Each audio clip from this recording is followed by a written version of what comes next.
मित्रांनो, मागच्या 2 व्हिडिओमध्ये आपण बौद्धांचा सीएम झाला पाहिजे अशा प्रकारचा आग्रह करणारा एक व्हिडिओ केला आणि त्यानंतर आपण बौद्धांचा सीएम झाला पाहिजे पण नेमकं कोण याच्याविषयी चर्चा केली। आपला जो मूळ मुद्दा आहे तो सांगा धनाचा साठा आणि आमचा वाटा कुठं आहे या पंक्तीसाठी आहे। धनाचा जो साठा आहे आणि वाटा आहे हा हजारो वर्ष एका समूहाला मिळाला नाही अशी आमची तक्रार आहे आणि ही बाबासाहेबांपासूनची तक्रार आहे, महात्मा फुलेंपासूनची तक्रार आहे आणि त्या तक्रारीवर कुणीही उपाय काढत नाही हे आमचं निरीक्षण आहे। म्हणजे इंग्रज आल्यानंतर शिक्षण या समूहाला मिळालं आणि त्यानंतर त्या समूहातून संसदेमध्ये विधानसभांमध्ये आपले प्रतिनिधी गेले पाहिजे या आग्रहाला आक्षेप पार टिळकांनी देखील घेतला होता आणि कुणब्यांनी तिथं सभागृहामध्ये जाऊन नांगर चालवायचा आहे का अशा प्रकारच्या तिखट आक्षेपांनी हा आक्षेप नोंदवला गेला होता। हा धनाचा साठा आणि वाटा हा फक्त हजारो वर्षापासून ब्राह्मण, क्षत्रिय आणि वैश्य यांच्यामध्येच वाटला गेला हा आमचा आक्षेप आहे। आता यानंतर हा जो धनाचा साठा आणि वाटा आहे हा उरलेल्या 6500 जातींना देखील मिळाला पाहिजे अशा प्रकारचा आमचा आग्रह आहे। महात्मा क्रांतिबा फुलेंची चळवळ ही 1800च्या काळातली आहे, बाबासाहेबांची चळवळ ही 19व्या काळातली आहे। आज आपण 2024 मध्ये जगतोय तरी देखील आम्ही हीच तक्रार करतोय की आमच्या समूहांना प्रतिनिधित्व मिळत नाही आणि ते प्रतिनिधित्व मिळावं यासाठी आमचा आग्रह आहे। ब्राह्मण, क्षत्रिय आणि वैश्य यांना जर सोडलं तर उरलेला समूह किंवा उरलेल्या सगळ्या जाती या आंबेडकरी समूहामध्ये येतात असं आम्हाला वाटतं आणि म्हणून या सगळ्या जाती समूहाच्या लोकांना प्रतिनिधित्व मिळावं असा आमचा कायम आग्रह आहे आणि आग्रह राहील। महात्मा फुलेंनी केलेली चळवळ आणि बाबासाहेबांनी सुरू केलेली चळवळ या सगळ्या चळवळी ज्या आहेत किंवा महामानवांनी केलेल्या चळवळी किंवा मांडलेले आग्रह हे बेसिक गोष्टी माणूस म्हणून या सगळ्या जाती समूहांना मिळाले पाहिजे अशा प्रकारचा आग्रह होता आणि हे आग्रह त्या काळातही योग्य होते आणि या काळात देखील योग्यच आहेत। बाबासाहेबांनी अनेक कोटेशन जे आहेत ती संघटितरित्या आपल्याला दिलेली आहेत। त्याच्यामधूनच एक कोटेशन असं आहे की हक्क हे भीक मागून मिळत नाही, ते झगडून घ्यावे लागतात। बाबासाहेबांची जी मागणी आहे ती कोणत्या जात समूहासाठी आहे? बाबासाहेबांची मागणी ही या 6500 जाती समूहासाठी आहे। त्यांचं म्हणणंच हे आहे की तुमचे हक्क हे तुम्हाला आतापर्यंत दिले गेले नाही, ते तुम्हाला स्वतः झगडून मिळवायचे आणि त्यासाठी त्यांनी वेगवेगळ्या चळवळी आणि त्यासाठी वेगवेगळी भाषणं, त्यासाठी वेगवेगळी पत्रक मॅगझिन काढून त्यांनी हा जो जागृतीचा विस्तव आहे हा जागृतीचा विस्तव कायम चालू ठेवला आणि माझ्या नंतरही तो चालू राहावा अशा प्रकारचा आग्रह धरला।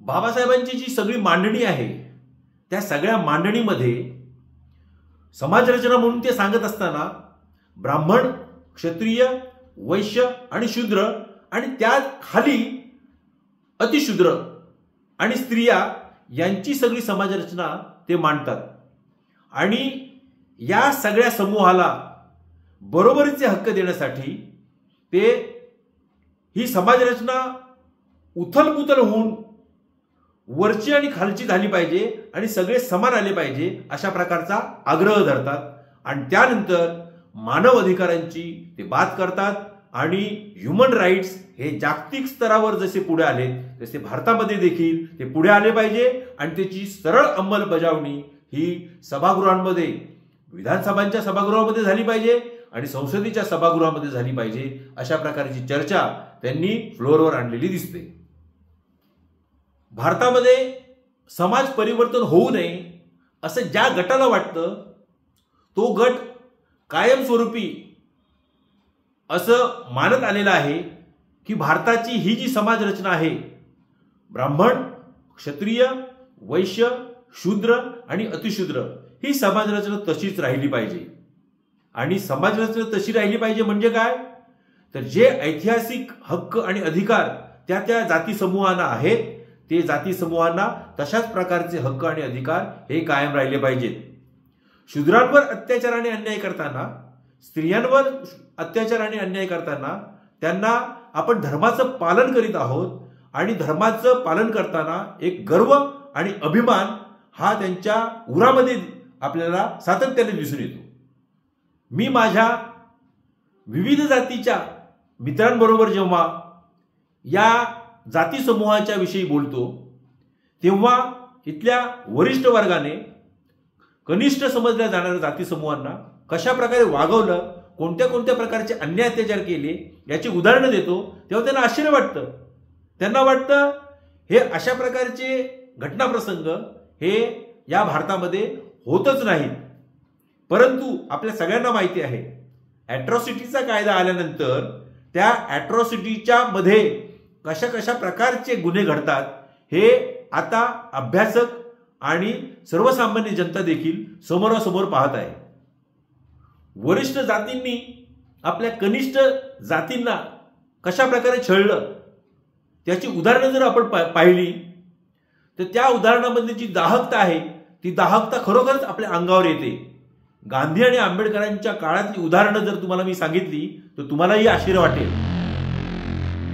शूद्रांना सत्ता, संपत्ती, ज्ञान आणि प्रतिष्ठा मिळू नये यासाठी हे सगळे नियम केले गेले. शूद्रांना अन्न, वस्त्र, निवारा, शिक्षण, आरोग्य हे मिळू नये यासाठी सगळे प्रयत्न केले गेले. उच्चवर्णीयांनी शौच करावा आणि शूद्रांनी तो डोक्यावर वाहून न्यावा अशा प्रकारचे नियम केले गेले. उत्तर भारताच्या काही राज्यामध्ये या प्रथा अजूनही चालू आहेत.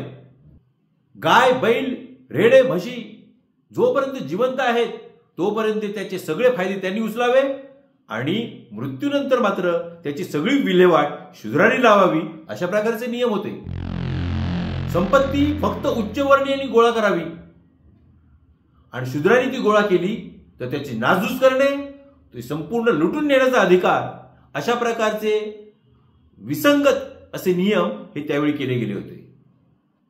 शूद्रांसाठी केलेल्या नियमामध्ये स्त्रिया या शूद्र आहेत याची ओळख व्हावी यासाठी आतापर्यंत स्त्रियांनी आपले स्तन झाकू नये, कपडे घालू नये वरच्या भागावर अशा प्रकारचे नियम केले गेले होते.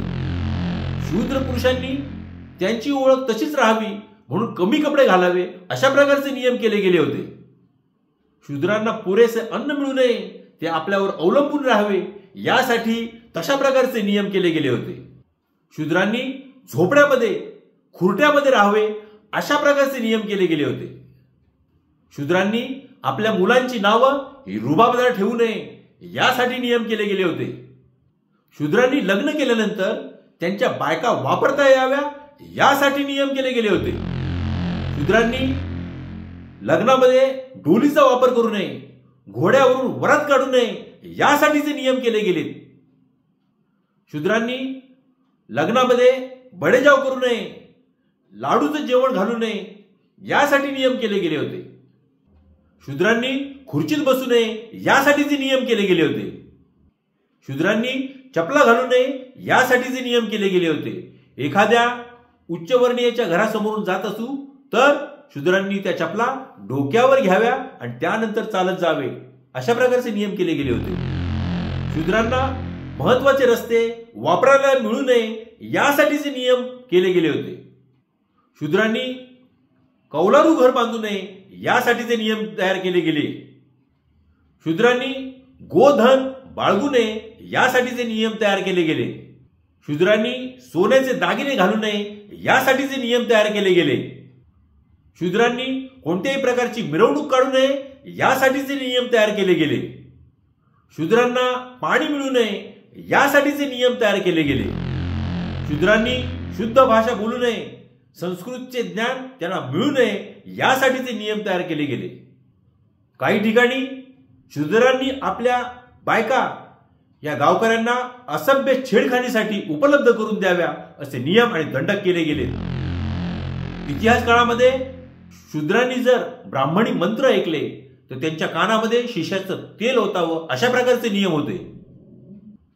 शंभुकासारख्या शूद्राने ज्ञान मिळवण्यासाठी प्रयत्न केला तर त्याचं मुंडकं छाटावं अशा प्रकारचे नियम होते. एकलव्यासारख्या शूद्रानं जर काही कौशल्य प्राप्त केली तर त्याचा अंगठा कापणं अशा प्रकारचे नियम होते.